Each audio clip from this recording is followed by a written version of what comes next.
Sin más, para no perder tiempo, solamente diré del doctor Alejandro Villalobos, que en principio es un amigo que ha aceptado a venir aquí para ilustrarnos con su sabiduría, porque además de ser arquitecto, es arqueólogo y es un gran conocedor de las culturas prehispánicas. Sin ambajes puedo decir que es nuestro maestro, no nada más mío, sino de todos los colegas. Hemos tenido la oportunidad de viajar juntos porque él es requerido en todas partes del mundo, en Sudamérica, en Europa. Es muy amplio su currículum. Recuerdo cuando allá por el año 2000, 2001, 2003, en el Centro de Estudios Teotihuacanos lo invitábamos y nos hablaba de otro gran maestro que es el arquitecto Ignacio Marquina. Es que le quería cambiar el nombre. Ignacio Marquina, del cual hicimos una exposición, porque él tiene una colección fabulosa de sus documentos, de sus trabajos, y hicimos una exposición y además él nos habló de él. Y ha participado con muchos temas. El día de hoy le pedimos especialmente que nos hablara sobre esas partes no visibles, ¿no?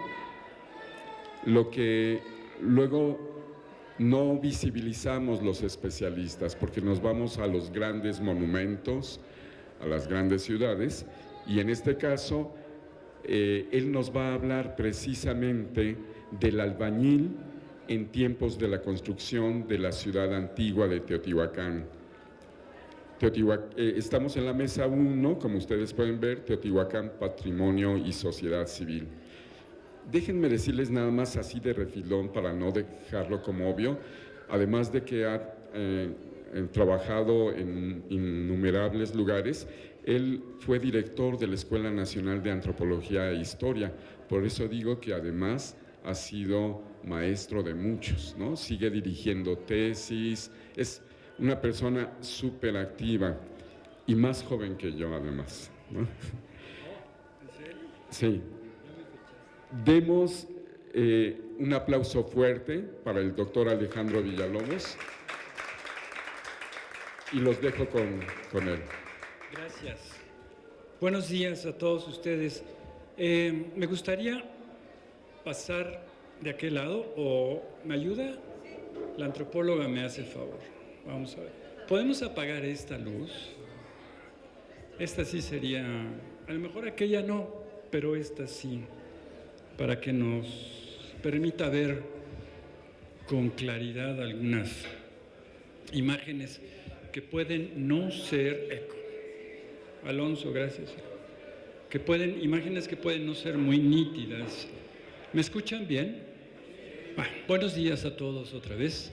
Ya me hizo favor Jesús Torres, colega, camarada, amigo, brother, carnal, de presentar con ustedes. Mi nombre es Alejandro y al final de la exposición estamos a sus órdenes para cualquier comentario, duda. Ya saben, aquí las dudas se las ampliamos, ¿no? Cualquier pregunta, también haremos lo posible por contestar. Muy bien. Albañiles, constructores, hombres y mujeres seguramente en el mundo mesoamericano jugaron un papel fundamental en la construcción, bueno, valga la metáfora, en la configuración de una realidad cotidiana en los espacios urbanos que son señoreados por estos magníficos ejemplares de la arquitectura monumental. Vamos a ver la siguiente. No nos resulta, no,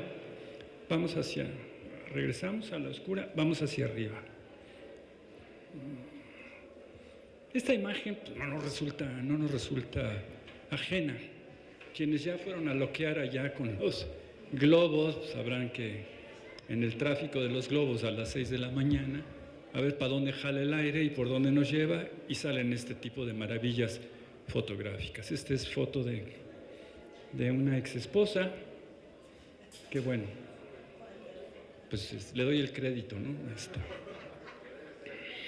Sí, digo, a cambio del coche.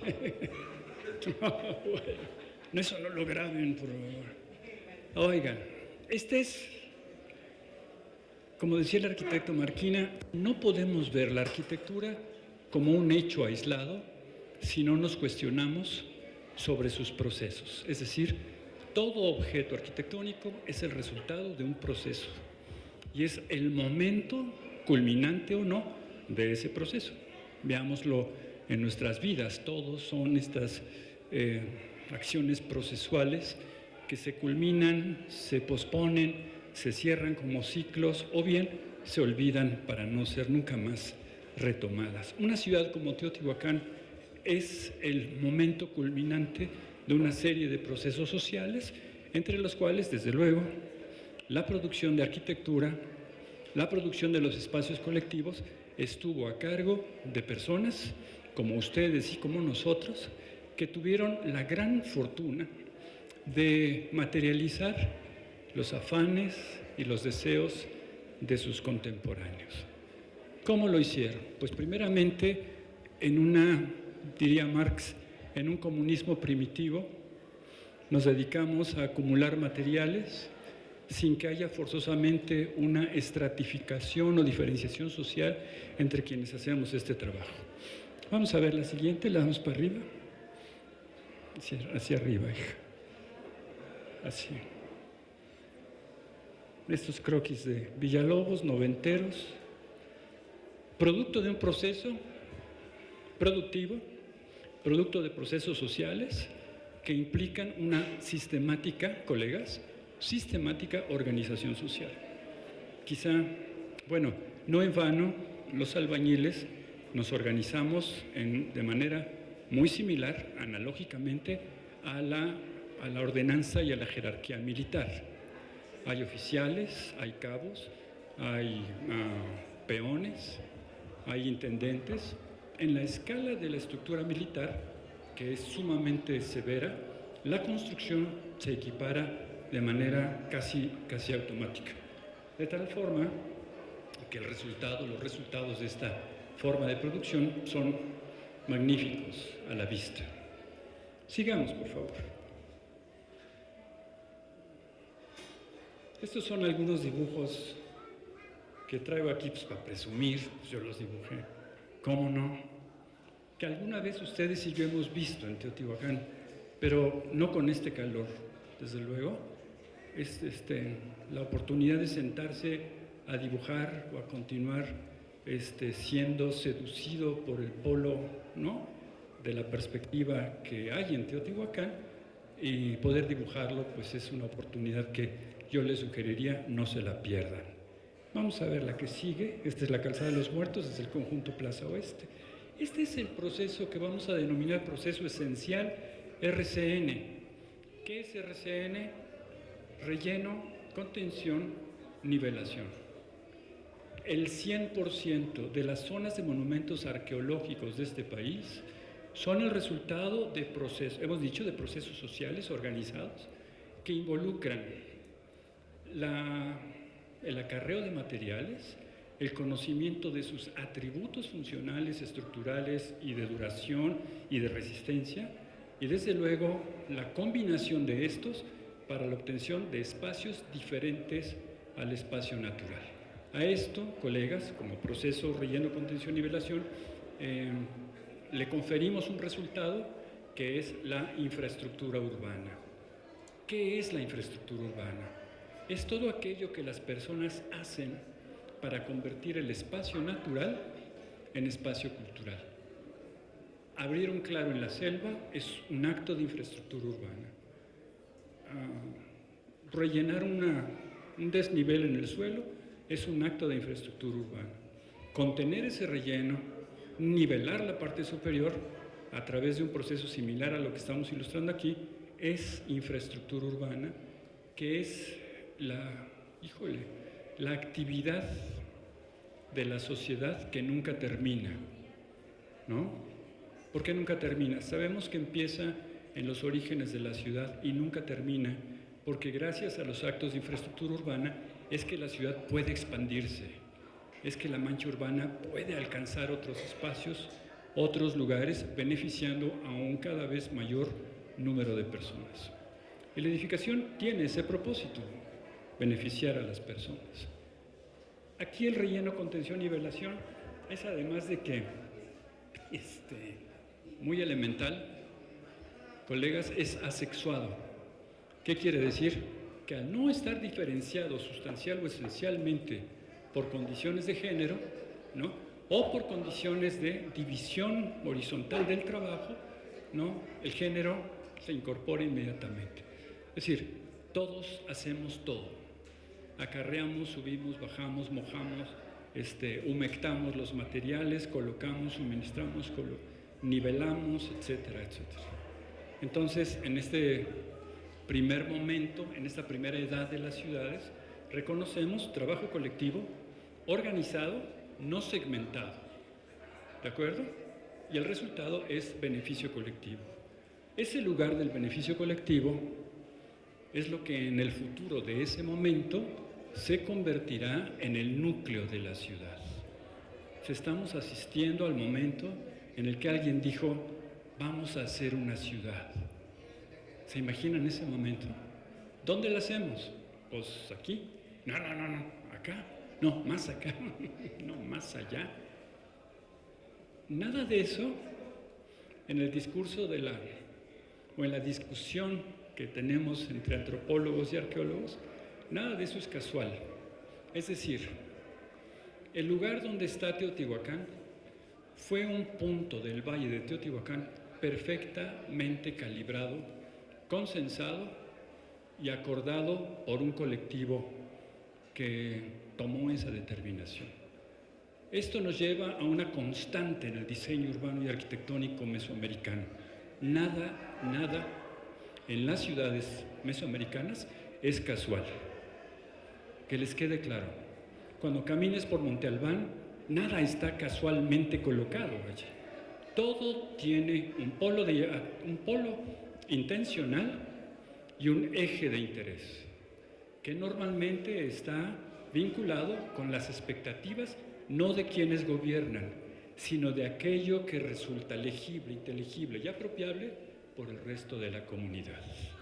De esta manera, colegas, siguiente, para arriba. Antropóloga. La progresiva contención, que es el resultado de esas acciones de infraestructura, luego se segmentan socialmente. ¿Cómo? Pues a través de la experiencia acumulada. Cuando todos hacíamos todo para hacer una banqueta, una plataforma o nivelar un espacio público, como puede ser una plaza, resulta que hubo quien se enteró mejor que los demás de los atributos de los materiales. Resulta quien resultó mejor mandón que el resto que los demás, ¿no?, en la organización del trabajo. Y así la sociedad se va segmentando. Es decir, empiezan a aparecer los especialistas que tendrán por función organizar al resto de los miembros de la comunidad en una actividad productiva que debe tener dos atributos esenciales: el bien común y la utilidad pública. De esta manera, el trabajo de estos personajes se legitima de cara a la sociedad que, organizada de esta manera, empieza confiablemente a crecer y a crecer y a crecer. Los sistemas constructivos de progresiva contención son aquellos que privilegian la condición de compresiones al momento de edificar. 2 edificios son los más importantes en el centro de México con este principio de progresiva contención: el basamento circular de Cuicuilco, de allá soy, y la pirámide del Sol de Teotihuacán. Las pueden ver aquí dibujadas con base en las hipótesis del trabajo estructural que hemos analizado a lo largo de muchos años. Un tercer ejemplar, divino por cierto, es la pirámide de los nichos en el Tajín. Progresiva contención quiere decir que conforme vamos acumulando material, lo vamos conteniendo y conteniendo y conteniendo. Es como cuando de niño ibas a la playa y hacías un cerrito. Podías hacer un cerrito más vertical si ponías tus manos, Pero si quitas tus manos, la arena se vuelve a su lugar. A esto le llamamos ángulo natural de reposo. La contención lo que hace es que eleva el ángulo natural de reposo y le da estabilidad. ¿Cómo lograron colocar manos sobre tierra húmeda? Los de Cuicuilco utilizaron corazas de piedra. Y uno dice en esa visión ascendente occidental que nos trajeron los apestosos, digo, los europeos, ¿no? Cuerpo 1, 2, 3 y 4. 1, 2, 3 y 4. ¿Sí? ¿Me siguen? ¿Es correcto? Cuerpo 1, 2, 3 y 4. Pues, ¿qué creen? Que así no fue construido. Fue construido primero este, luego el de arriba, luego este, luego este, luego este. ¿Me siguen? Cuando le digo a mis alumnos, los edificios prehispánicos fueron edificados de arriba hacia abajo y de adentro hacia afuera. Estudiantes de arquitectura dicen, este güey está loco, ya no voy a volver a su clase. De arriba hacia abajo y de adentro hacia afuera. Un núcleo rígido, el cuerpo 3 de la pirámide del Sol, es soportado por dos niveles de progresiva contención, que son lo que llamamos cuerpos 1 y 2, que en realidad es un solo cuerpo, después del 3, que está escalonado, y le llamamos cuerpo 4, escalonado 3 y 4. Sencillo. Así lo construyeron, porque así fue progresivamente contenido. ¿Seguimos? Amy. Vamos bien hasta aquí. Luego me sofoco, pero se me pasa. ¿No? ¿Sí? ¿Vamos bien? Aquí. A este sistema de progresivas contenciones, Teotihuacán no le bastó tener dos pirámides como la Luna y el Sol, que parecían montañas. El teotihuacano inventa un sistema denominado tablero sobre talud. ¿Qué función tiene el tablero sobre talud? Tiene la función de romper la luz a través de líneas de sombra, porque las líneas de sombra en la arquitectura proveen sensación de ligereza. O sea, no es pesante, no es otra montaña. La pirámide del Sol pues es otra montaña que se equipara con el Patlachi, que ya vieron cómo. Y entonces, para romper este reflejo de la luz propio de una montaña, el teotihuacano abreva en la experiencia de otros pueblos, entre ellos los pueblos de la región Puebla-Tlaxcala, con esta idea del tablero sobre talud, que, siendo progresivamente contenido por taludes, el tablero sobre talud lo que hace es que produce líneas de sombra que a su vez contribuyen a una percepción de ligereza del discurso frontal del edificio en la Plaza de la Luna. Esta es una plaza dentro de la plaza, ¿no? Espero que me comprendan. Está la gran Plaza de la Luna, pero este conjunto tripartita es una plaza adentro. Si tú te paras aquí, no ves la pirámide. ¿Me siguen? Y se ve solamente estos tres edificios. Vamos con la siguiente. Les decía de estos croquis que tiene años que los hicimos. Estas son las variantes formales del tablero sobre talud en toda Mesoamérica. No me voy a detener allí. Es un invento teotihuacano. Bueno, es un invento del preclásico, pero desarrollado por los teotihuacanos. Siguiente, por favor. Ahí está. Se construye, trabaja el pavimento. ¿Cómo es que trabaja el pavimento? El pavimento impide que el talud se desplace horizontalmente en el sentido del empuje lateral. El talud se eleva, en el hombro del talud se colocan iztapaltetes. El recubrimiento de cal, el estuco, viene desde el pavimento, se eleva en el talud y sube al hombro del talud.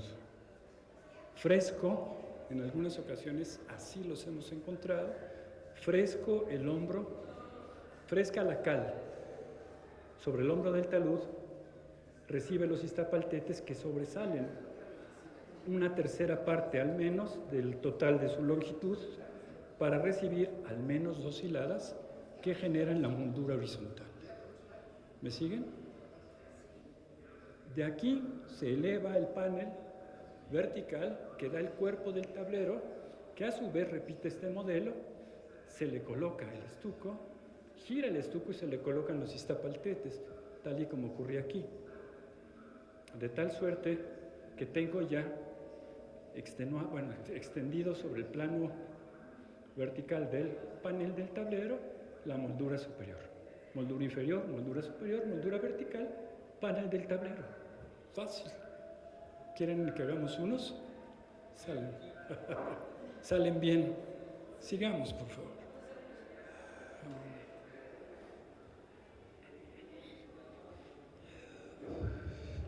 Como yo no sé si eran constructoras o constructores, los puse así medio asexuados para no agraviar.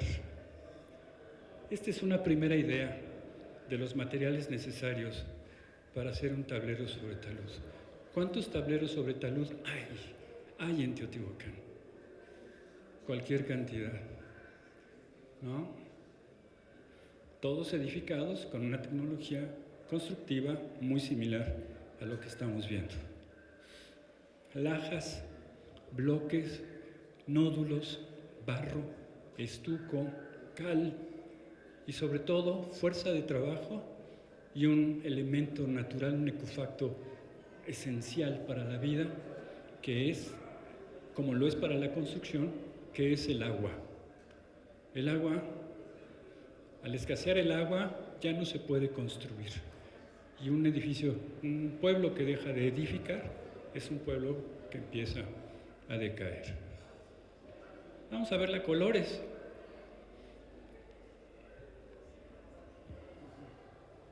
Aquí tenemos al menos 3 actividades. Déjenme ver, traje mi acordeón. Aquí está. Tengo 3 actividades: suministro,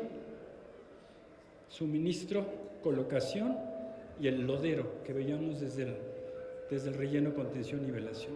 Este debió tener chamba toda la vida. El lodero que hacen los lodos, ¿no? Es como la olla de Cemex, hoy parecido. Vamos al frente, por favor. Vamos hacia el sur de la ciudad rápidamente. Sí. Vamos a la Ciudadela. Siguiente. Chulada de foto, igual del globo. Siguiente. Este es un croquis del tal Villalobos, con 6 cuerpos sobrepuestos. Este era mi pleito con Rubén Cabrera, mi maestro entrañable, guapísimo, chulísimo. Él decía que tenía 7. No hay forma que tenga 7. Es que es muy grande la plataforma superior. Pues es que, claro, no tiene un templo, como dice Marquina. Tiene un edificio con patio interior, como el Quetzalpóatl. Pero ¿y quién vivía allí? Pues los que están enterrados allá con sus dientes de voracidad en el propio templo. Sigamos. Cuando le pusieron su carapacho de concreto en los 80s, consolidaron los rellenos y los derrumbes. Miren qué vergüenza. Sigamos. Esta es la hipótesis constructiva discutida con Rubén en su momento. Siguiente. Del núcleo. Este es el trabajo del maestro Rubén Cabrera, la hipótesis de los 7 cuerpos. Siguiente. Este es un dibujo precioso del equipo del PAT, Proyecto Arqueológico Teotihuacán 8082. ¿Voy bien? ¿Cómo voy de tiempo? Siguiente. Vamos a redibujar esto a partir de la reconstitución del Museo de Antropología. Siguiente. El estado que presenta en la actualidad. Disfrútenlo antes del techo. Siguiente. Díganme. Esa es la hipótesis del sistema constructivo según mis datos, ¿no? 6 cuerpos sobrepuestos. ¿Por qué 6 cuerpos sobrepuestos? Porque nos da 366 cabezas, que es el calendario del año bisiesto. Siguiente, por favor. Una parrilla de cimentación en Proyecto 882. Vamos a ver cómo se construye un módulo de Quetzalcóatl a partir de los distintos momentos que lo integran. Siguiente, por favor. Contención y nivelación. Siguiente. Elevación del contenido confinado por en este caso, el talud. Siguiente. Preparación, diría mi maestro de obras. Preparación de los ángulos que sostendrán tiempo después los elementos escultóricos. Siguiente.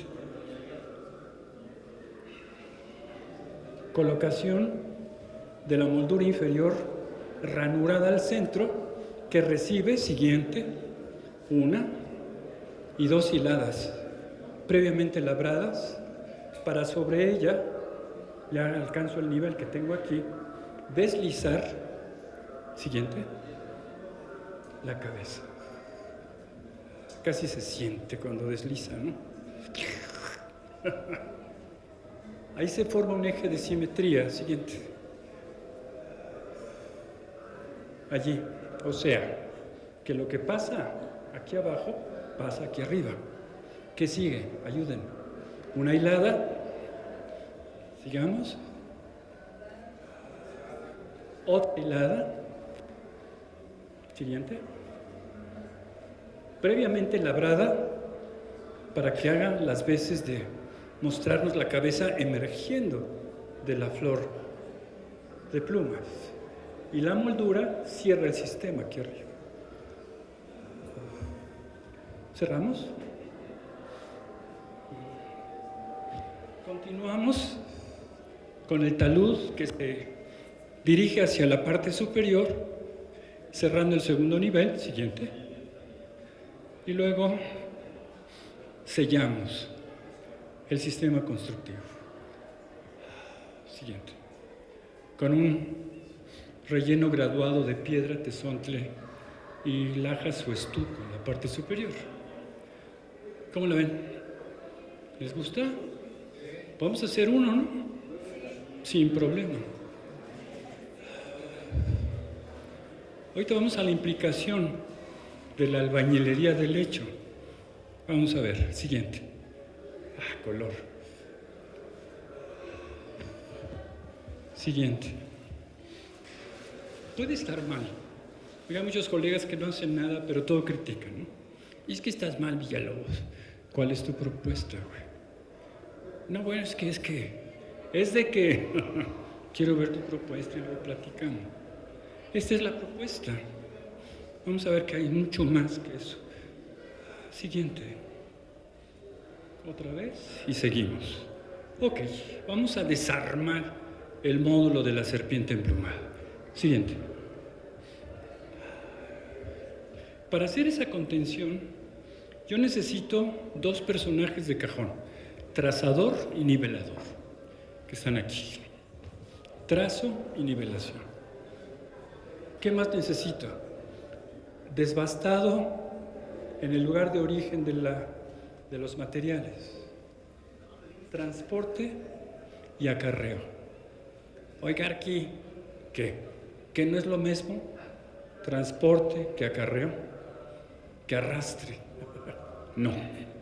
Un Uber te transporta, pero un camión de redilas te acarrea y te arrastra pues un perro. No. Son 3 cosas diferentes. Desbastado y extracción, transporte y acarreo. ¿De qué? De estos materiales. ¿Y quién los selecciona? Pues el suministrador y el colocador. Tenemos aquí 7 actividades simultáneas tendientes a la obtención de una guarnición nivelada. Trazo, nivelación, desbastado y extracción, transporte, acarreo, suministro y colocación. ¿Seguimos? Trazo, nivelación, suministro, colocación y acarreo. ¿Por qué? Porque es el relleno. Vamos a nivelar, siguiente. Seguimos teniendo estos mismos 5. Siguiente. A estos 5 se le suman 2 más, que es el de transporte y arrastre. ¿Por qué arrastre? Porque debió haber auténticas calzadas de tezontle donde arrastraban las rocas, las piedras, para darles un ángulo recto. Esto no es como la dibuja la National Geographic, no es de cincel. Golpean una piedra, no puede ser el percutor de otra piedra cuando estés labrando. Por favor. Eso déjenlo que los gringos piensen eso. Nosotros con la fuerza del cuerpo labramos la piedra. Y los ángulos rectos de la piedra se obtienen por arrastre de estas piedras, de ida y de vuelta. ¿Qué es lo que le sobra al teotihuacano medio, constructor de estas cosas? Le sobra tiempo. ¿Qué es lo que nos falta a nosotros? Por eso no entendemos a veces cómo le hizo esta banda. Vamos a ver la siguiente. Tenemos ahora, este suministra y coloca. Este le vamos a denominar habilitado y afinado. Este es el que te recibe la pieza o no. Imagínate que te devuelvan una cabeza. Te digan, oye, no, repítela 3 veces de tarea, ¿no? Transporte, habilitado, afinado, suministro, colocación, trazo, nivelación.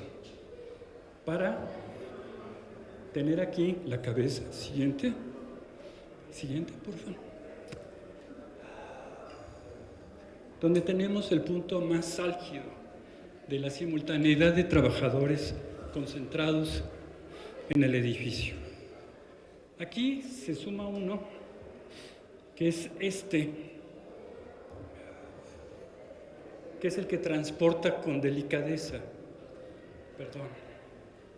Porque es el que labra la piedra, es el transporte fino de preforma y labrado.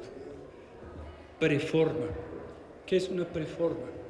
Lo que yo hago en la cantera, transporto y afino y detallo en obra, a pie de obra. No se labran las cabezas a pie de obra, se labran en la cantera, porque no van a transportar material que van luego a desechar. Eran teotihuacanos, ¿no? Siguiente. ¿Ya me tengo que callar? Regresamos, suministro, trazo, nivelación, suministro, colocación, arrastre, transporte, habilitado y afinado. Siguiente. Híjole, ya, párenle. Siguiente. Otra, antropóloga. Aquí otra vez, pues casi, no, sin el casi, 8 actividades simultáneas. Ya se fue el afinador y el de habilitado. Suministro y colocación que estaban arriba, ahora quedan abajo. Pues para hacernos más espacio para presentar. Siguiente. Trazo, nivelación, transporte, acarreo, suministro y colocación. ¿Para qué? Para el talud del siguiente cuerpo, para el sello de lo que queda arriba, dejando la última parte. Siguiente. Allí.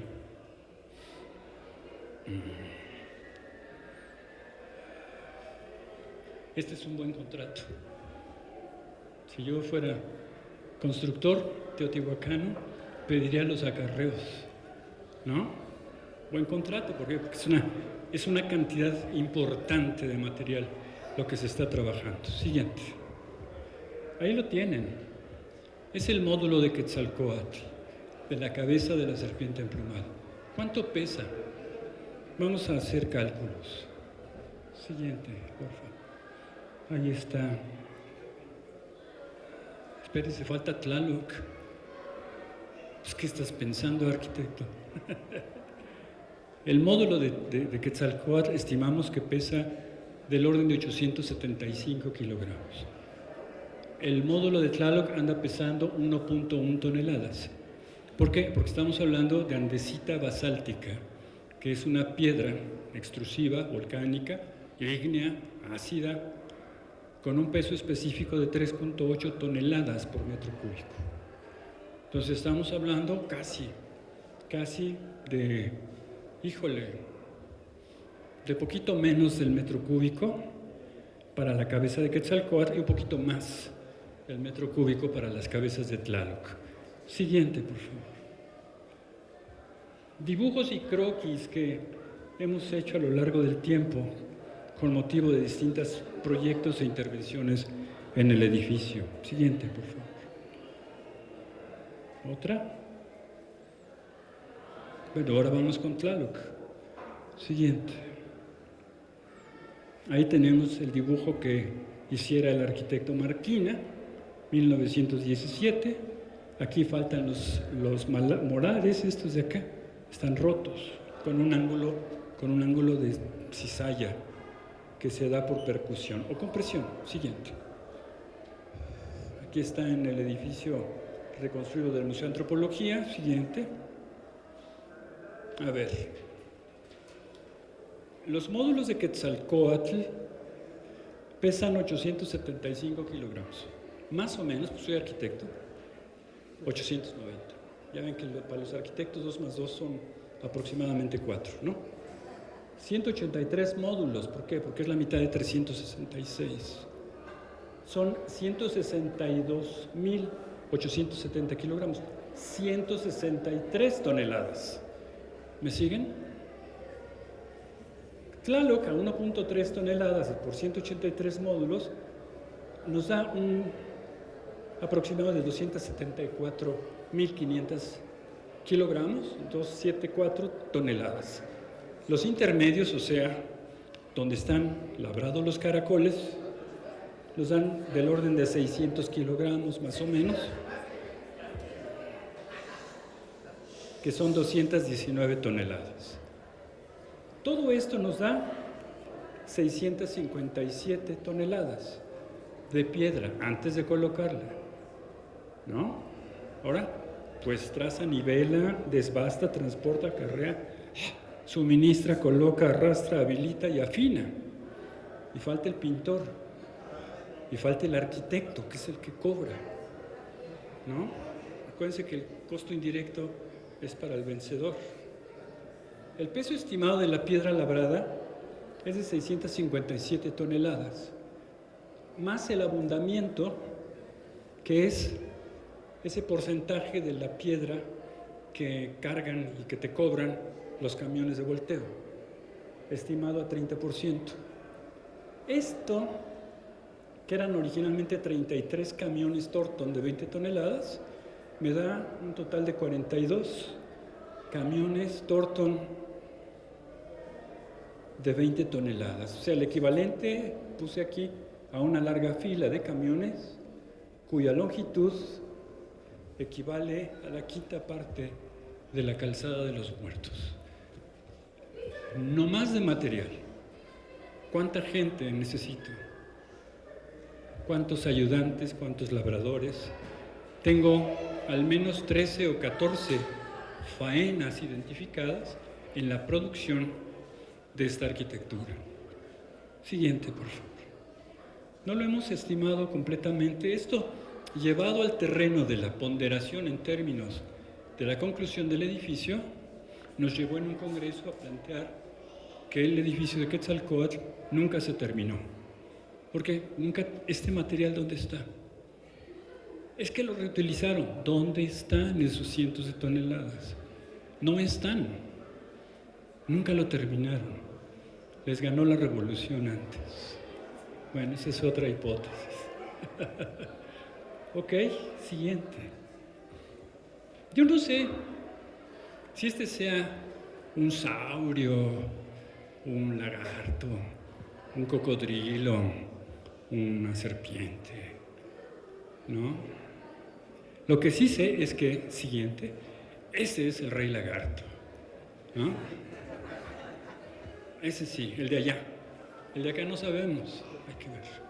Y bueno, ya una candidata me mandaría a preguntarle, pues ya está muerto, si le gustó estar allí. ¿Se acuerdan del trenecito que usó Marquina para sacar el material?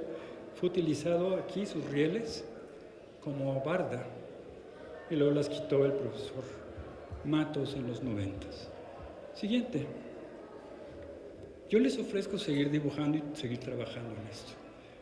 Es para nosotros muy importante el que reflexionemos en torno de los saberes contenidos por los procesos materiales que tienen como resultado la producción de los edificios y monumentos que señorean una ciudad como Teotihuacán. Hagámoslo, atrevámonos a pensar, como diría la espada del augurio, ¿no? A ver más allá de lo evidente. No es solamente lo que a nuestra vista se encuentra, sino que lo que a la vista se da cita, es el resultado. Ir al camino de los procesos es a lo mejor tomar el camino de los zarzales o el camino de las espinas, pero el resultado al final, créanme, valdrá la pena. Siguiente, por favor. Aquí pueden tomar el QR, leerlo con su teléfono para estar en contacto, que sigamos en contacto por si hay dudas, preguntas. Aquí tienen acceso a las contribuciones bibliográficas de su servidor. Muchísimas gracias. Gracias. Aquí.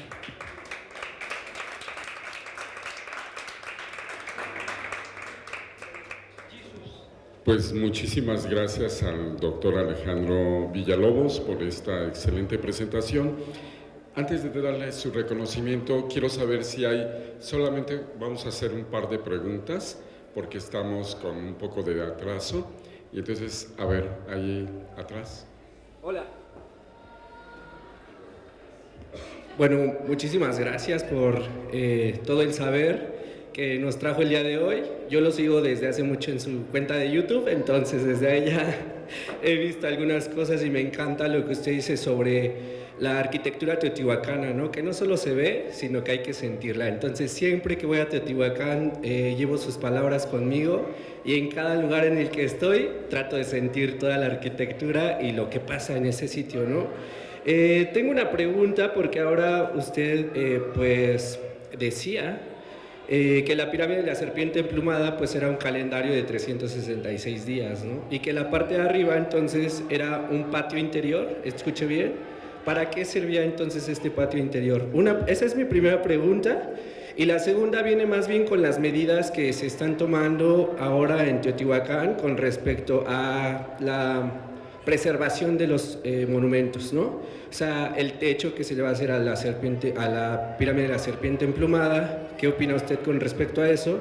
Y otra, también esta medida de no subir a la pirámide por temas de conservación.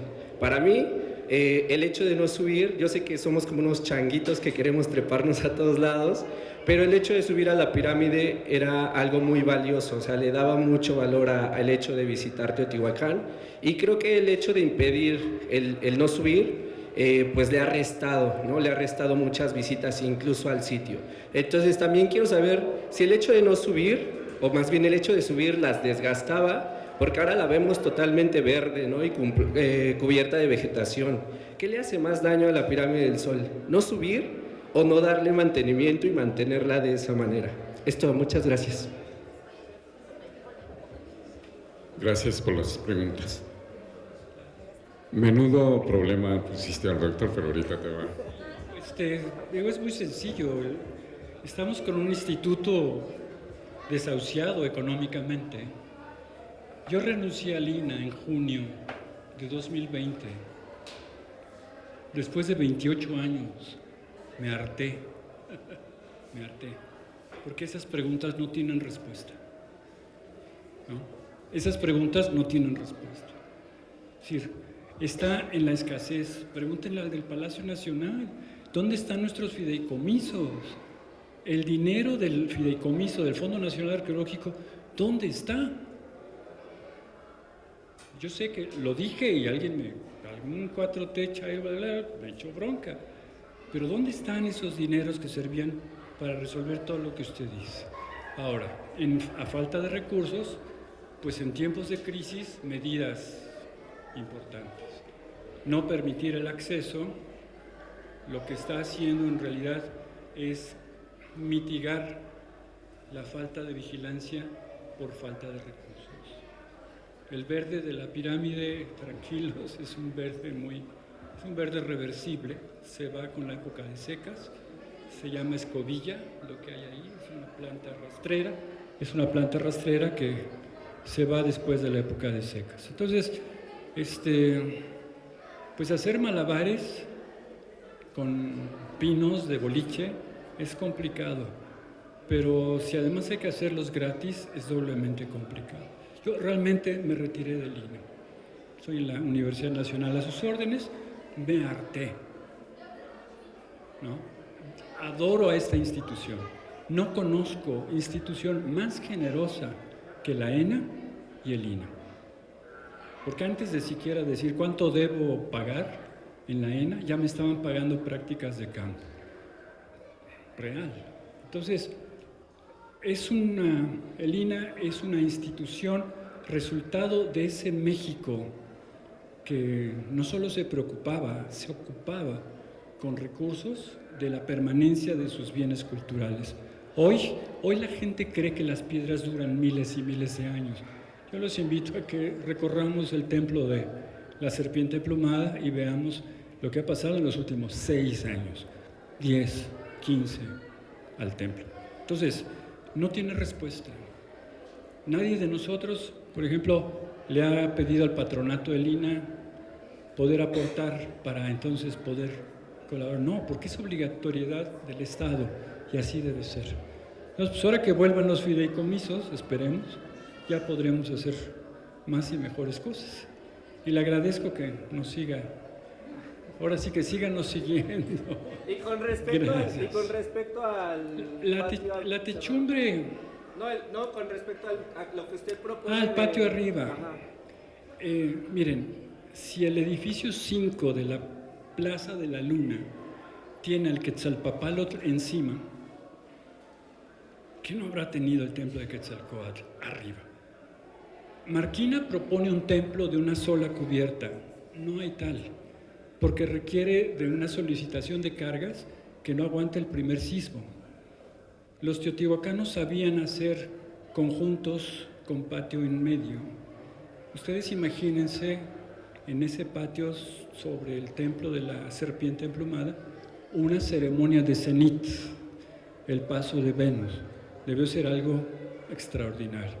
Entonces, es lo que supongo que había. Ahí está dibujado.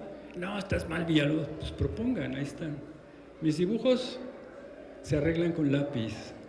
Hay colegas que hay que meter maceta y cincel para corregir sus errores.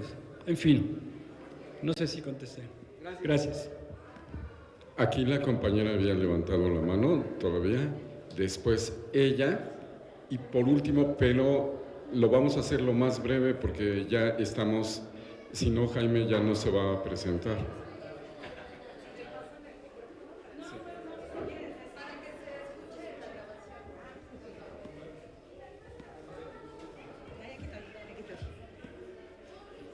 Bueno, como será rápido, híjole, tal como lo dijo al principio, me quedé con más dudas. Ahora ya no sé si sé algo. Mi pregunta es en relación a las esculturas que están en la pirámide de la Serpiente Emplumada. ¿Están empotradas? Exactamente, no quedó claro, por eso estoy preguntando. Eso por un lado, y por el otro, todas las piedras que están en la pirámide del Sol, que están salidas, ¿sirven como especie de contrafuerte? Al igual que estas especies de escaleras. ¿O cuál fue el contrafuerte que utilizaron? No me quedó claro, por eso lo pregunto.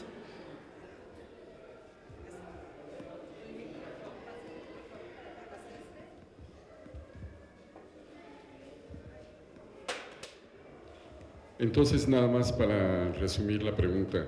La primera es de si las cabezas están empotradas en la serpiente emplumada. Y la otra es si las piedras salientes que están en la pirámide del Sol tienen la función de contrafuerte o cuál es el contrafuerte, ¿no?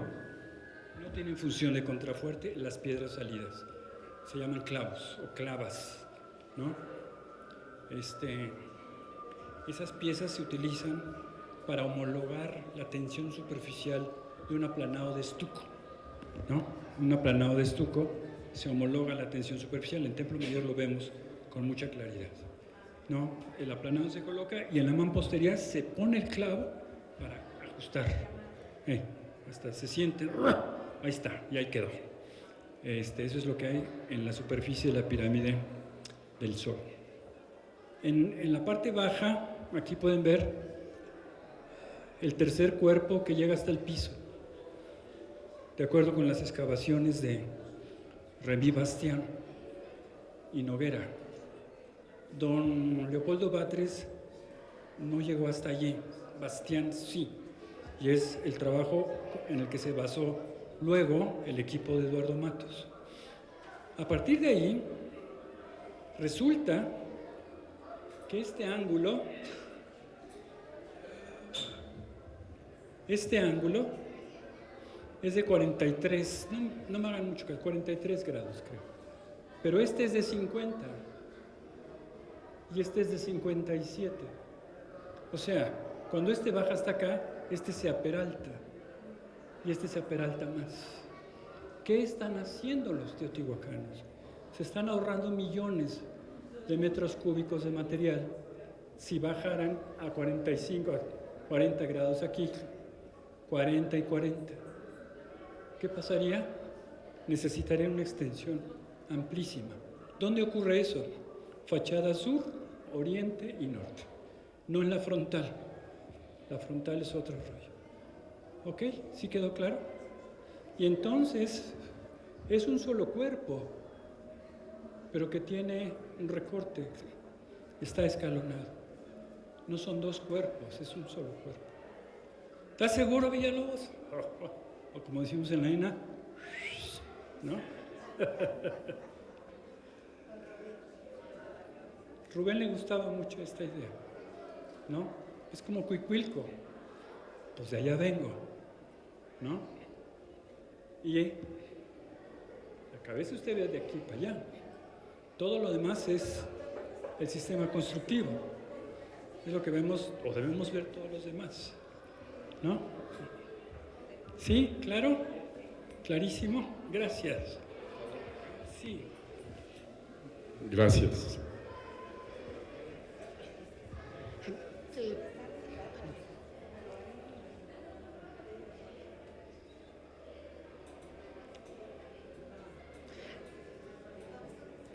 Muchas gracias, doctor, muy interesante. Yo quisiera preguntar, de acuerdo a su cálculo, de acuerdo al cálculo que realiza de materiales para la construcción del templo de Tlaloc-Quetzalcóatl, usted menciona, por ejemplo, 65 camiones, una quinta parte de la calzada de los muertos, ¿sí? Aquí viene la pregunta, ¿cuántas personas tendrían que haber participado en esa construcción?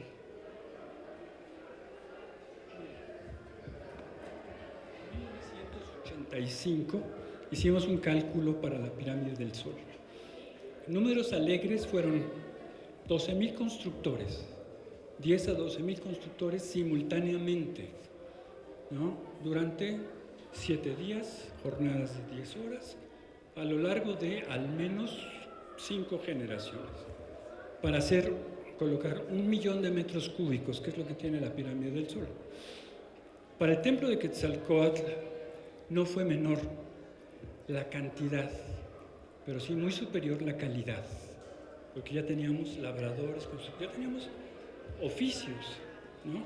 Que fueron invertidos en un edificio que era o tenía el propósito de guardar la memoria de sus constructores, quienes gobernaron Teotihuacán y súbitamente dejaron de gobernar.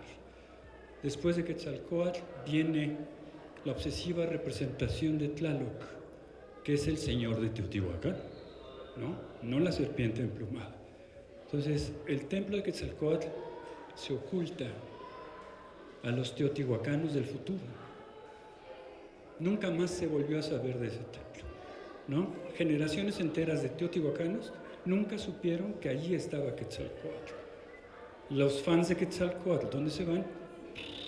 Xochicalco, que luego es el rival de Teotihuacán, que induce con otros canchanchanes la caída y abandono de la ciudad.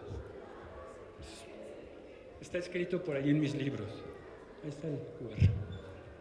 Gracias. La última pregunta y ya, ¿no? Por favor. La última pregunta.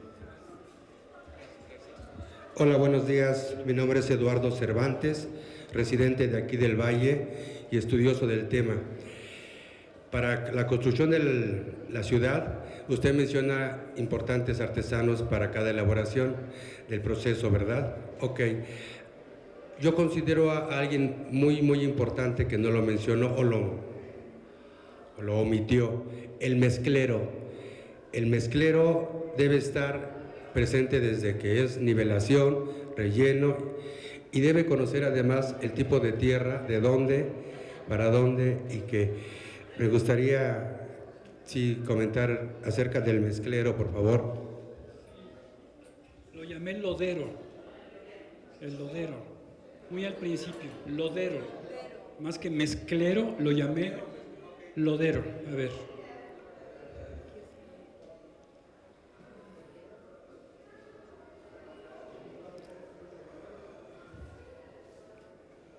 Uno, ya sobre los tableros y en los rellenos de infraestructura, sí, no puede faltar, faltaba más. Aquí está. Aquí lo tengo en dos, el lodero y el suministrador. Este es el que aplica el lodo, este es el que suministra y coloca.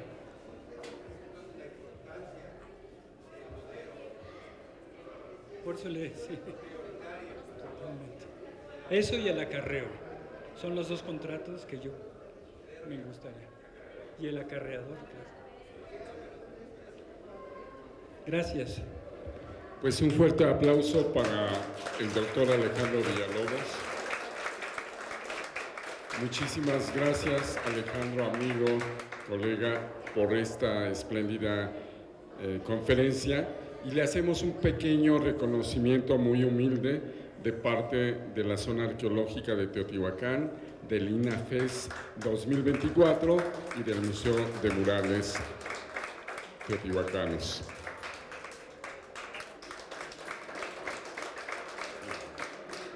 Muchas gracias.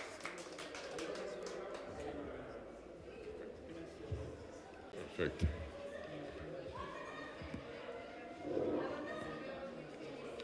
Bueno, perdón. ¿Sí? Entonces diré 2 o 3 palabras sobre ti. Vamos a dar continuidad a esta mesa. Les recuerdo que estamos en la mesa 1, Teotihuacán, Patrimonio y Sociedad Civil. Y por fin, Jaime, por fin estamos hablando de los temas que nos interesan, ¿no? Digo, todos los temas son interesantes, pero este tema es algo que nos mueve. Jaime, como es sencillo, no quiere que diga de él que tiene una experiencia de más de 25 años en temas de educación patrimonial, derivado de sus trabajos de excavación arqueológica, de vinculación social y docencia. Actualmente es director de un noticiero que seguramente han visto, y si no lo han visto, se los recomiendo mucho, sobre todo al público infantil, que se llama Arqueólogos en Apuros, que produce el Instituto Nacional de Antropología e Historia, y del programa Tezcatlipoca tiene un blog. Es doctor en antropología por el Instituto de Investigaciones Antropológicas de la Universidad Nacional Autónoma de México y cuenta, porque es un chico bastante estudioso y no le bastan los doctorados, tiene un postdoctorado en el Instituto de Ciencias del Patrimonio en España. Tiene una mención honorífica del Premio Alfonso Caso y es miembro del Sistema Nacional de Investigadores Nivel 1. Ha publicado más de 50 artículos de interés arqueológico y patrimonial y el día de hoy nos va a hablar de NAGPRA. Ya nos explicará qué son las siglas, qué significan. El NAGPRA teotihuacano, el caso de la significación de los entierros humanos desde la mirada de las comunidades. Son todos tuyos, ustedes, es todo de ustedes. Jaime, un aplauso para él, por favor. Oigan, espero que así me vea un poco mejor, porque es la horizontal, luego impide la visualización. Oigan, les quiero hablar a propósito del INAFES, que el espíritu de este evento es precisamente un poco recoger la mirada de las comunidades, ¿no? Lo que nosotros damos por hecho luego, sobre todo cuando tenemos o nos enfrentamos a un entierro, por ejemplo. No sé si lo hayan pensado alguna vez. El arqueólogo o ustedes mismos en las comunidades solemos encontrar restos humanos, ¿no? Huesos, cráneos, etcétera. Nosotros, por supuesto, creemos que nuestros parientes son los que están enterrados en los panteones, ¿no? Y los ancestros son los teotihuacanos de una época muy remota, de un tiempo antes del tiempo. Pero quiero, desde el punto de vista especializado, decirles cómo está la cosa, ¿no? Siempre que encontramos un entierro, los arqueólogos, solemos, primero que nada, no hacemos un alto en el camino, no nos detenemos demasiado a pensar, casi por método tenemos que sacarlo. Y para hacerlo tenemos que hacer un registro, tomarle fotos, hacer imágenes, dibujos, etcétera. Y luego sacamos, digamos, miembro por miembro, o sea, hueso por hueso, lo etiquetamos, ¿no? Lo llevamos a un laboratorio y en el laboratorio determinan ahí la ofrenda. Si tenía el enterramiento una ofrenda, la solemos separar de la osamenta. Para nosotros es algo, digamos, cotidiano y solemos llamarle, Alejandro, osamenta. Pero la osamenta, si se fijan bien, es una forma de despersonalizar a un individuo que estaba ahí, que tenía una ofrenda, que estaba de viaje.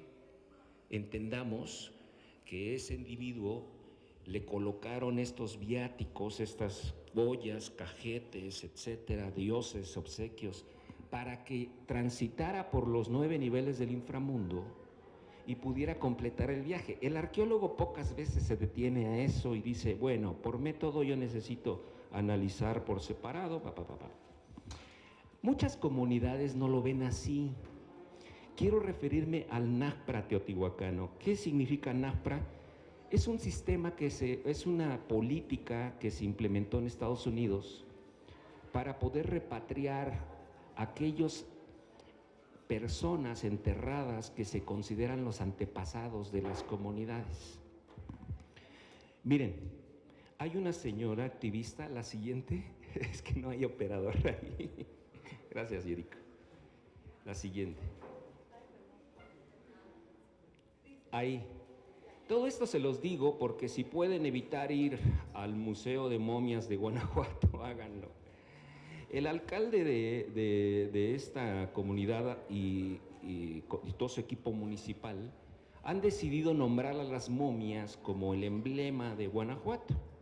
Ustedes pueden ir a Guanajuato y encontrar hasta dulces con nombres de las momias, ¿no? Las marquesitas, ¿cómo se llaman? Charamuscas con nombres de la Juana, la Torcida, En realidad lo que hacemos con estas personas que tenían nombres, apellidos, deudos, etcétera, es despersonificarlas, ¿no? Es cosificarlas. La que sigue, por favor.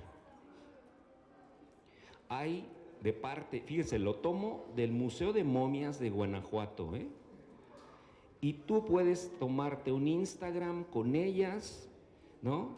Se han llevado el alcalde municipal las momias de gira por todo el estado de la República, las han exhibido junto a puestos de comida, catas de vino y hasta rallies. El presidente municipal se llevó 2 de ellas para decirle a los competidores, espantarlos con el espectro de la muerte. Esto me parece un absoluto despropósito, sinceramente. Está lejos de lo que el mundo está planteándose ahora mismo. Nosotros podríamos haber sido una vergüenza nacional para el mundo si se hubiese permitido llevarlas a más rallies, ¿no? ¿Por qué? Porque al final del día son personas que necesitan ser dignificadas, las tomaron de algún lugar, interrumpieron su viaje y ahora son motivo de este tipo de escenas, ¿no? Yo lo único que les digo, no les gustaría que hicieran eso con sus parientes, ¿eh? Aunque extrañamente muchas de las poblaciones de Guanajuato están contentas con esto, les gusta, no sé cómo explicarlo.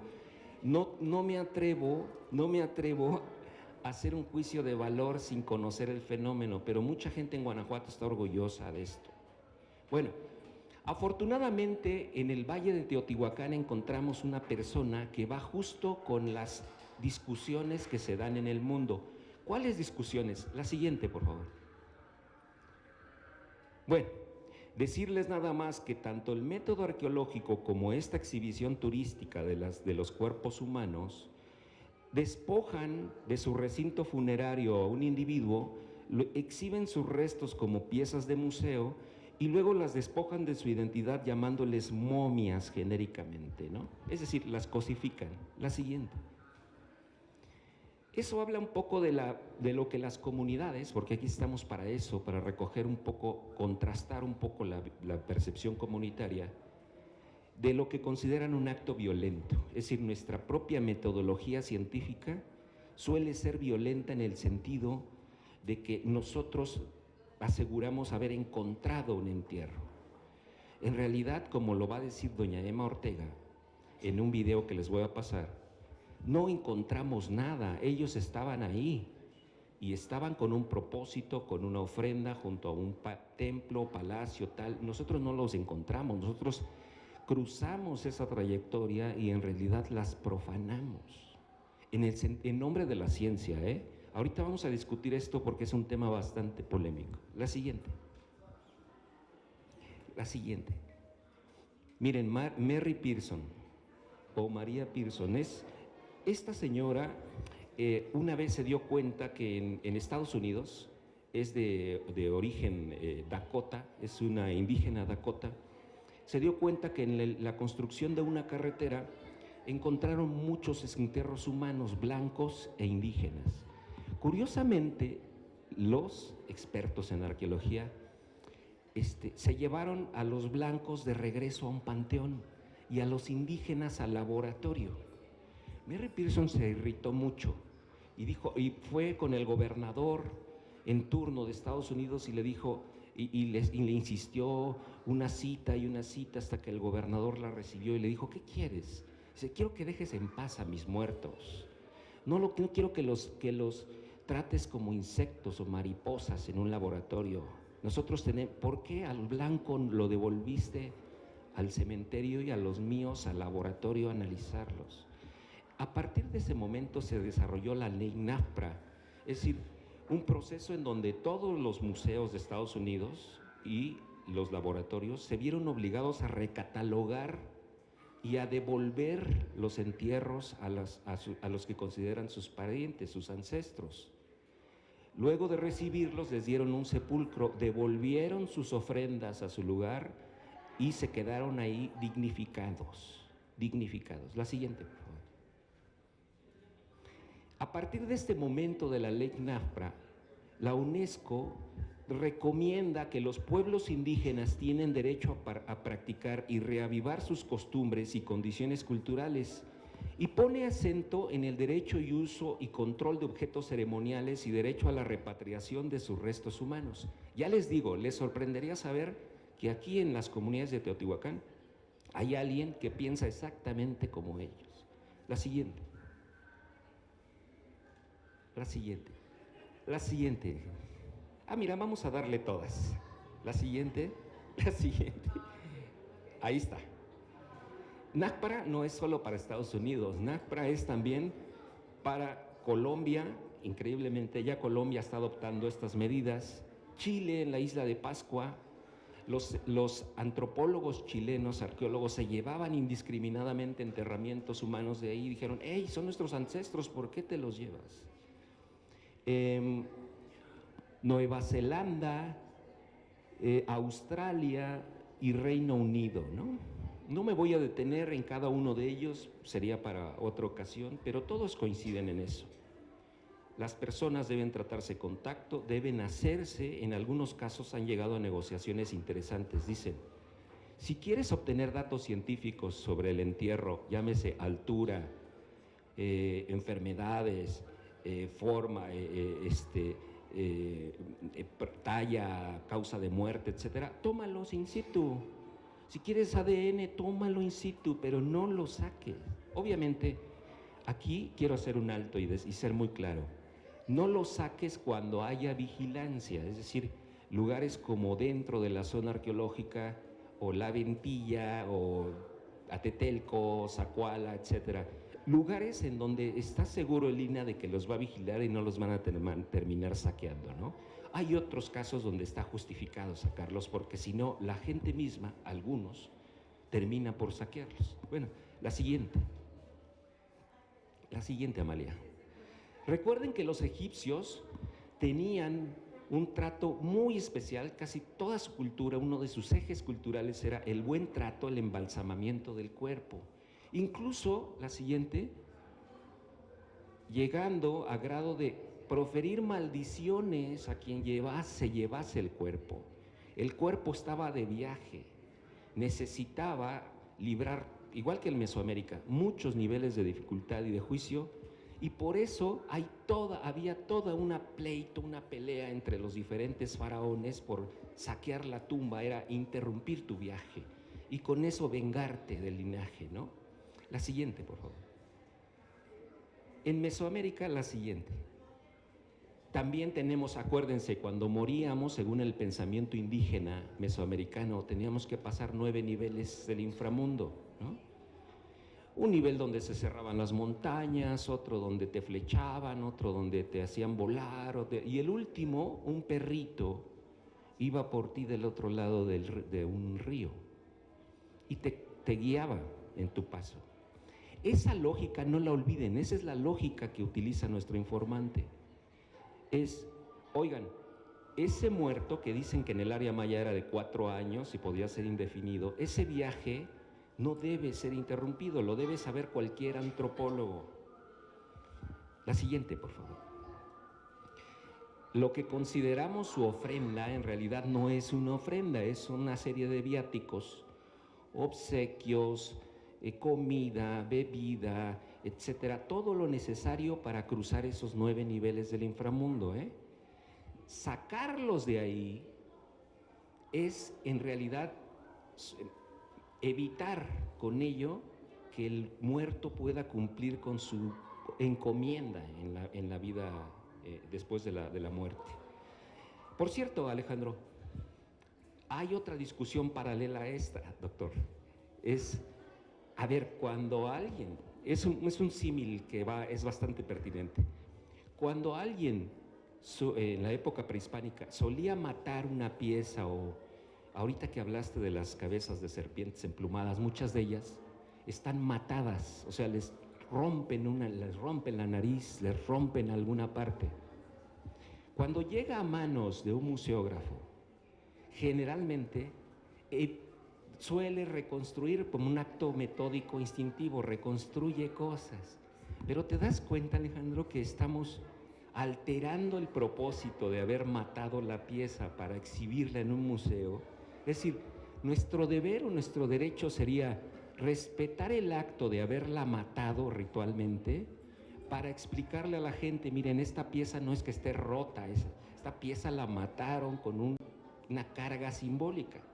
No, Casi por método dicen, me llega pieza rota, la reparo, me llega la cabeza de serpiente, la pongo. Estamos de alguna manera interviniendo en la práctica cultural en nombre de la museografía. Bueno, la siguiente, por favor, sí. Recuerden que en Pomuch, Campeche, tenemos una comunidad que saca a sus muertos. Ojalá y vayan, porque me parece una expresión fabulosa, ¿eh? Pero ojo, la siguiente. Los saca sus muertos de las tumbas, los limpia, llevan a toda la familia para presentarle al hijo, a la mamá, platican con él, le dicen, oye, mira, el niño ya entró a la primaria y esta es tu nuera, tu nueva nuera, tu nuevo yerno. En serio. Y además, he visto, y grabamos una cápsula de niños con ellos, he visto cómo le tocan, hacen una fiesta y comen en la lápida. Y entonces, preguntándoles, me dicen, es que ellos escuchan, comen, todo, nada más que están en otra dimensión, están viajando. La siguiente, por favor. Incluso le dejan la tapita abierta, cuando regresan el cráneo a su lugar, la dejan abierta y me llamó la atención. ¿Por qué la dejan abierta? Dice, porque si no se ahoga. O sea, es un ente vivo. Así, la siguiente, por favor. Le compran un mantelito nuevo, dicen ellos, le compramos ropa nueva, en realidad se coopera la familia para hacerle un mantelito bordado, bien bonito. La siguiente. Y luego ahí, ella, ya habiendo convivido con el muerto, con su pariente, lo devuelven, ¿no? Esas son prácticas que ojalá el turismo no termine por estereotipar y terminemos haciendo unas momias de Guanajuato con esa práctica. Esa práctica es fabulosa, tal y como está. La siguiente. Incluso hacen esto, lo han probado Montoya, el pibipollo, que por cierto es una especie de pan, como una pizza gruesa. La entierran, va a la tierra, en un horno, en tierra, lo sacan, lo desenvuelven y todos los pedacitos de pollo que tiene adentro lo chupan, etcétera. Dicen que es como una remembranza a su muerto, es decir, tiene todo el proceso de su difunto muerto para devolverlo a la mesa. La siguiente. En el área maya, Ernesto Vargas ha documentado el Jauná, que es una tumba maya, la siguiente, en donde los arqueólogos encontraron un linaje completo y evidencias de que la gente entraba y salía para depositar nuevos miembros de su linaje. Eso es nuestra verdadera relación con el mundo de la muerte. La siguiente. Acuérdense que las personas momificadas en Perú las pasean cuando viene una decisión de consejo y hasta les piden opinión a través de sus familiares, les dan de comer, les dan de beber y su familiar le dice si está de acuerdo o no con la decisión tomada. Esa es la verdadera relación con los muertos. La siguiente, vamos a irnos más bien. Regreso al tema Teotihuacán. Yo creo que el mensaje que ahora mismo les va a dar doña Emma, que recuperamos, está diciéndonos al mundo académico, hey, hagan un alto, vamos a ver qué se está discutiendo en el resto del mundo respecto a nuestra costumbre de sacar indiscriminadamente enterramientos de su lugar. La siguiente. Porque, ¿qué pasa? Que muchas veces se van al laboratorio. Y ahí, perdóname, en los años 70, y fui y entrevisté a alguien que se encargó de la depuración, solían sacar a los muertos con una especie de bolsita de yute. Ese yute se desintegra con el paso del tiempo y da lugar, doctor Montoya, Yuriko, da lugar a la proliferación de ratas, a la proliferación de arañas. Ese es un material orgánico. Y entonces lo que vemos es lo siguiente, la siguiente. Ahí están los huesos, tenemos más de 4,000 en la osteoteca, ahí haciéndose un poco polvo, no hay investigación sobre ellos, no hay divulgación, retorno a las comunidades de sus resultados, no se cumple con el principio científico de devolver esta información, ya no digas los cuerpos, esta información a la gente. La siguiente, por favor. Y ahí está doña Emma. Emma Ortega, dueña del restaurante El Techinango, activista social, partera de oficio inicialmente, que la invité pero no vino. Emma Ortega estaba preocupado por esta situación y contiguo, en un espacio contiguo de su restaurante, se dio a la tarea de recomponer cada una de las ofrendas que iba encontrando Saburo Sugiyama en el piso. Lo hacía a través de materiales artesanales, no eran originales, pero también lo hacía con plantas, con semillas, con caracoles, con restos incluso de pumas, jaguares que según ella puede encontrar o puede adquirir. Y entonces lo que hacía era un poco restaurar la profandad realizada por los arqueólogos. La siguiente. Ahí está Saburo Sugiyama, que a mí me encantaría un día verlo y decir, hey, ven, porque están hablando de ti en este restaurante. La siguiente. Ahorita. Acuérdense que en cada uno de los cuerpos de la pirámide de la luna o en el centro, Saburo encontró muchas ofrendas ricas y diversas. Bueno, doña Emma dice que al romper eso, están rompiendo no solo el equilibrio, las energías, sino la dignidad de estas personas. La siguiente, por favor. La siguiente. Miren, ahí hay una ilustración de las diversas formas en la que doña Emma fue recuperando te dice nombre, te dice fecha, te dice cada uno de los entierros con masculino, femenino, va restaurando un poco lo que considera una actividad académica o una metodología violenta. La siguiente. Ahí está. La siguiente, por favor. Pero vamos a dejar que doña Emma lo explique por sí misma, ¿eh?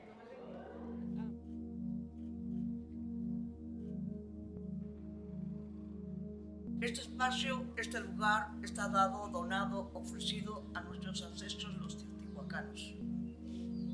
Son 4 osamentas de hombres, 4 de mujeres. Sus collares con muelas, pero hay unos collares que son de muelas de concha, o sea, son réplicas. Del 90 al 2000 llega Saburo, el japonés, y empieza a hacer el sondeo en fines del 99 para el 2000 y encuentra 7 edificaciones, 7 tiempos, 7 periodos de construcción. Siguen rascando y encuentran esta otra ofrenda con una osamenta de sur a norte, un jaguar al poniente, 7 águilas al norte, 9 serpientes al sur, residuos de pescado tanto del Pacífico como del Atlántico. Siguen rascando a los 75 metros y medio hacia el norte, encuentran esta ofrenda en una cavidad de 2 metros y medio por 2 metros y medio. En cada esquina un caracol acantalado, 4 osamentas de jóvenes de 18 años que lo determina el carbono 14. 5 animales, un jaguar, un ocelote, un lobo, un coyote y un perro lobo. Al norte otra osamenta con un caracol y hierba de perico. En el centro era un círculo de piedra ensamblado pegado con polvo de cuarzo. Un sol y una luna en menguante. Quiere decir que es el planeta Tierra y sus 2 satélites. Estaba una barda, detrás de la barda 18 cráneos. Si nos ponemos a reflexionar, en todas nuestras culturas está el cráneo, porque es lo que tenemos que desarrollar. Siguen rascando y encuentran esta otra ofrenda con trabajo lítico y lascado. Las flechas en formas de serpientes nos está indicando que la energía es como la serpiente, ondulada. La sombra somos nosotros. Aquí tenemos la luz y atrás damos la sombra. Ahora si retomamos el número del calendario agrícola, nos marca, son de 265 días. Es lo que dura una gestación humana. Ya para el 2004, que sacan la última, que son 10 osamentas en círculo, sin el cráneo, triangulando 3 jaguares. El mal dicho que sí, me encontré. ¿Cómo te lo vas a encontrar? Si lo estás profanando, regresen las cosas a su mismo lugar. Porque todo tiene una función.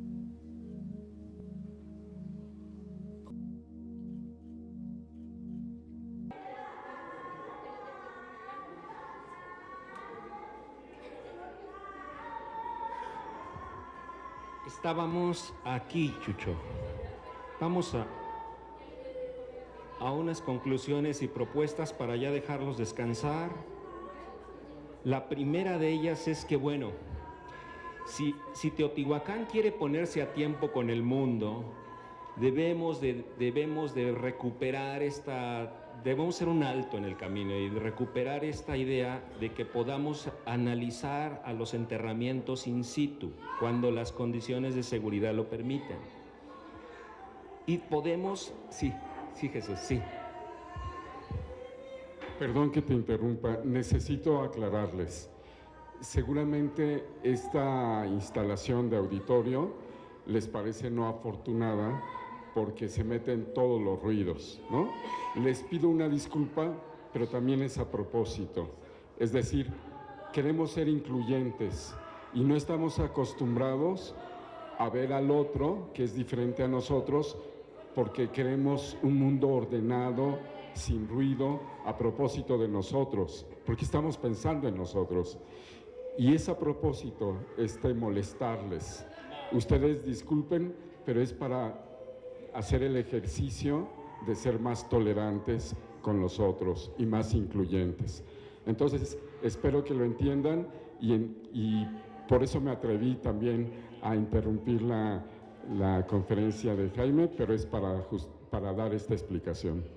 Oigan, es justamente, eso me encanta porque dicen que los museos son no espacios, ¿verdad, Chucho? Porque la comunidad que entra a un museo, el museo de entrada te recibe con un custodio que te exige no tocar, no flash, silencio, y además, y entonces tienes que asumir una solemnidad absoluta y dicen, no, es un no espacio porque aquí no se puede hacer lo que haces en la comunidad. Entonces, el ideal, Chucho, yo ni siquiera me disculparía, esto es la integración.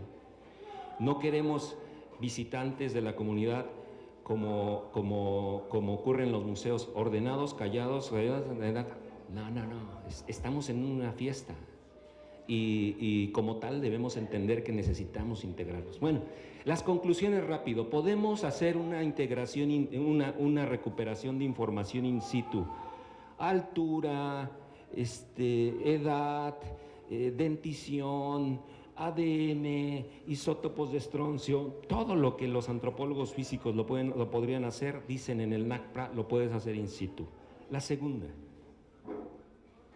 la siguiente, unas cédulas de retorno, ¿no? De repente vamos a Tetitla, Teotihuacán, etcétera. La siguiente, y vemos un conjunto de cimientos y arquitectura. Y vemos al doctor Villalobos ahí, no es cierto. y no vemos a las personas, habló de los constructores. Estaría padrísimo tener lo que le hemos llamado cédulas de retorno, es decir, lugares en donde diga, aquí yace una mujer con su niño, aquí yace una mujer embarazada, aquí yace un adulto, es decir, devolverle un poco el sentido humano a la ciudad sin piel, ¿no? Y luego divulgar los resultados de investigación. O sea, si yo me entiendo el NACPRA, voy a poder no sacar 350 arqueólogos. Los arqueólogos luego hasta presumen y dicen, yo saqué 350 enterramientos. Bueno, ¿y dónde están? Y de ellos has ido a la comunidad y les has dicho sobre posibles patologías, altura estimada, enfermedades, algo que les pueda ser útil. Doña Emma misma me dijo, oye, nosotros padecíamos diabetes porque tenemos un gran problema de diabetes. Bueno, esas son las cosas, tuberculosis, esas son las cosas que la comunidad puede entender de la actividad científica. Por desgracia, hay 4,000 enterramientos humanos sin estudiar, la mayor parte de ellos sin estudiar. La siguiente. Y por último, algo que dijo Chucho. Noten que doña Emma y otros activistas tienen significados diferentes a los del mundo académico. Pero coincidimos en algo. Doña Emma está valorando los vestigios mucho, creo que mucho más a veces que los arqueólogos, está dispuesto a cuidarlas, incluso está dispuesto a devolverlos de manera simbólica y por lo tanto los reconoce, aunque esté valorados con significados diferentes a los del arqueólogo. Cuando nos pongamos a dialogar, no nos raspemos, no nos jalemos, ¿cómo se dice?, las vestiduras con aquello de, es que piensa diferente a mí. No, si lo ven de manera más sensata, en realidad coincidimos mucho. Ambos coincidimos en cuidarlo, protegerlo y estar dispuestos a hacer lo que sea por él, aunque tengamos razones diferentes. Y quiero cerrar diciendo que no somos un país diverso. O sea, ¿por qué tendríamos que ir a un discurso único de corte académico? ¿Por qué no darle diferentes voces si coincidimos en lo fundamental que es proteger el patrimonio? Muchas gracias.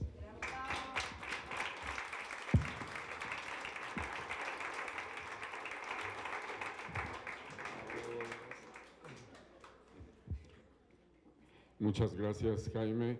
Como ven, pues ha sido un día, hasta ahorita lo que llevamos, de mucha aportación y reflexión sobre estos aspectos que nos importan, nos interesan, y Jaime es garantía, ¿no?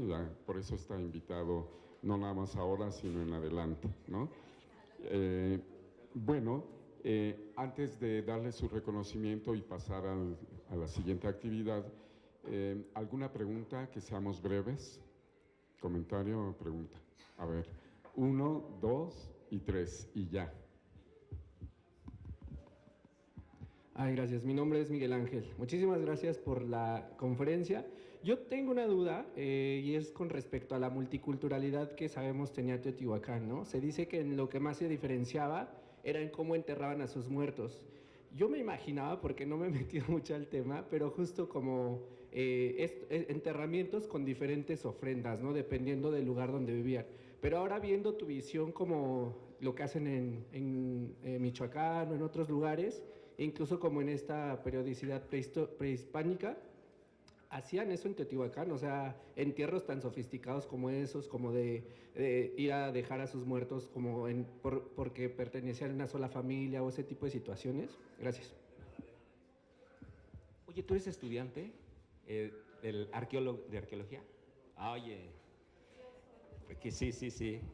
Oigan, depende un poco de tu estatus social. Fíjate que tenemos que pensar a los migrantes, tenemos que pensar estas minorías étnicas, hablo de los grupos que se asentaron en Michoacán, Oaxaca, Costa del Golfo, del área maya, la gente que se asentó en la antigua ciudad de Teotihuacán,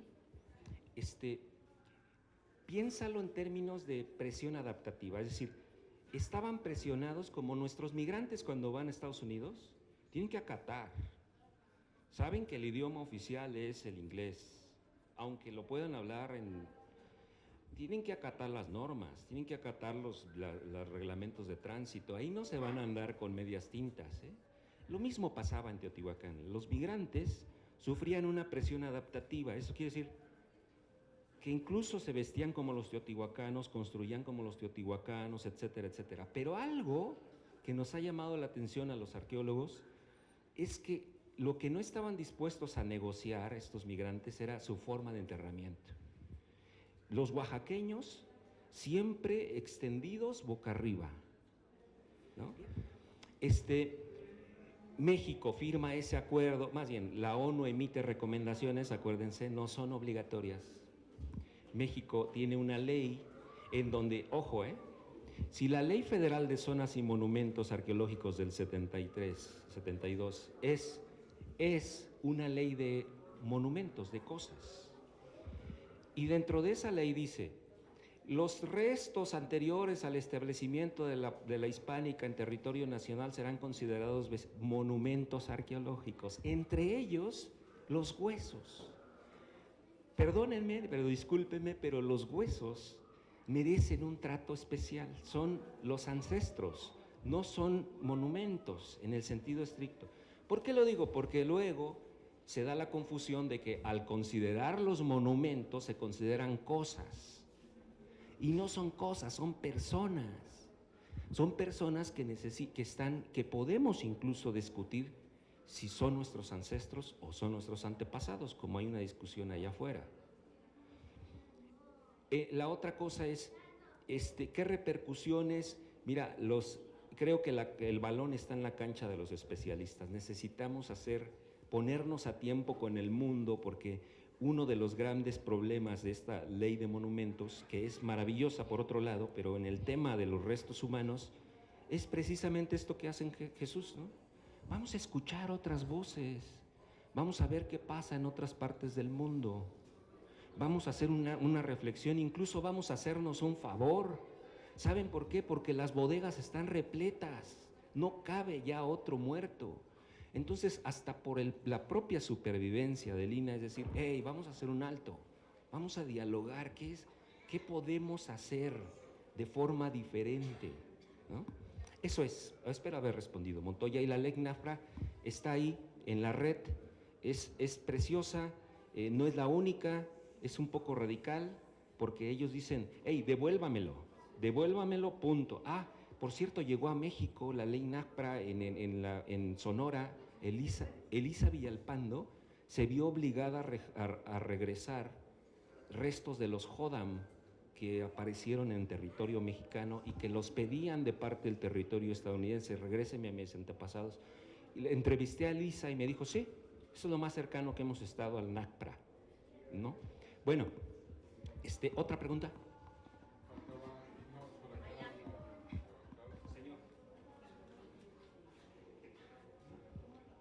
Bueno, buenas tardes. Bueno, en ese caso yo tenía una pregunta, ahorita que estamos hablando de esto de la ley NAFRA. Hay muchas herramientas que ahorita mismo aquí en Teotihuacán están hechos con diferentes tipos de huesos de diferentes personas. Al momento de que una persona va y desentierra eso, igual se podría considerar ley NAFRA tras un objeto del hueso de una persona, o necesariamente tiene que ser el esqueleto de una persona. Oigan, fíjense que siempre hay un dato con el que debemos partir. Hay un momento en la vida del enterramiento, ¿no?, teotihuacano, en donde los convierten en herramientas, los huesos, gubias, punzones, agujas, güiros. Y estábamos dándole muchas vueltas, doctora, a este asunto, es decir, bueno, no parece un contrasentido, no parece una contradicción que por un lado estén viajando y por otro se integren a la industria de la carpintería, de la albañilería, etcétera, del textil. ¿No parece un contrasentido así de, hey, no que eran sagrados? Esperen.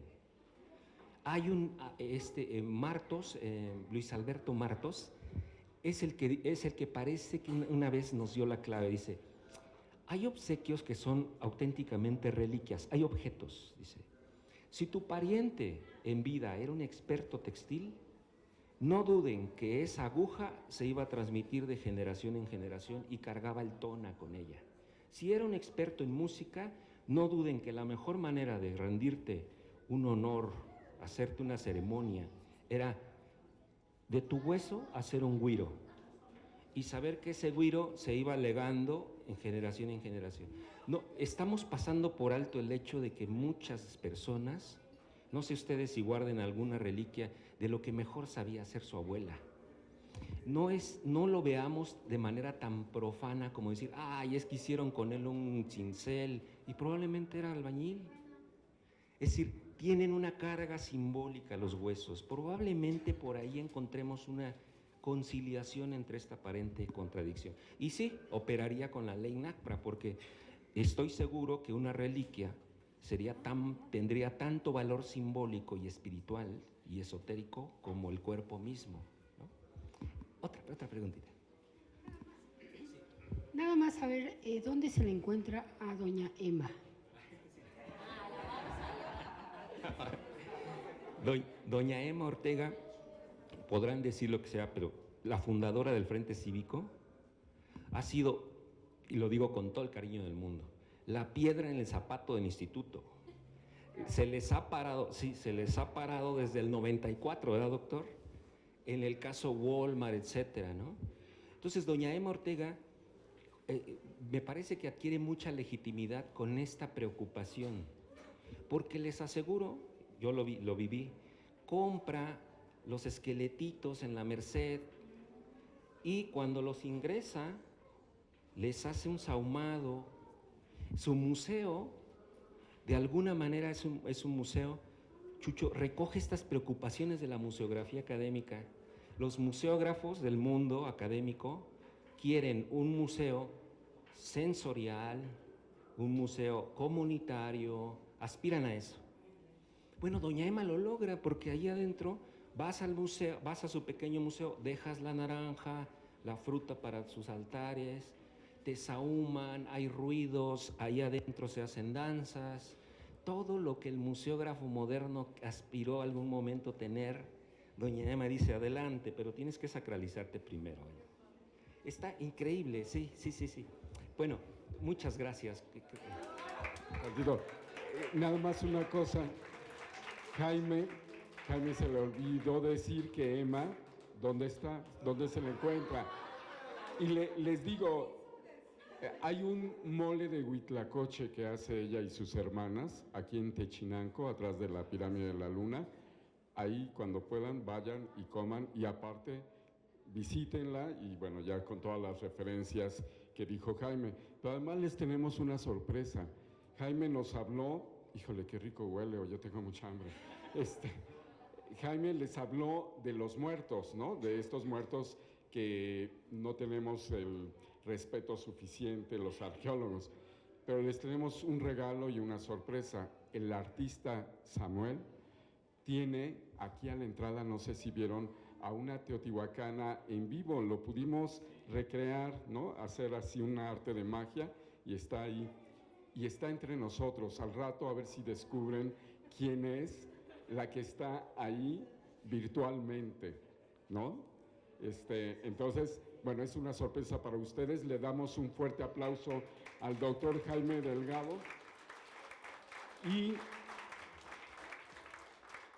un humilde reconocimiento de parte.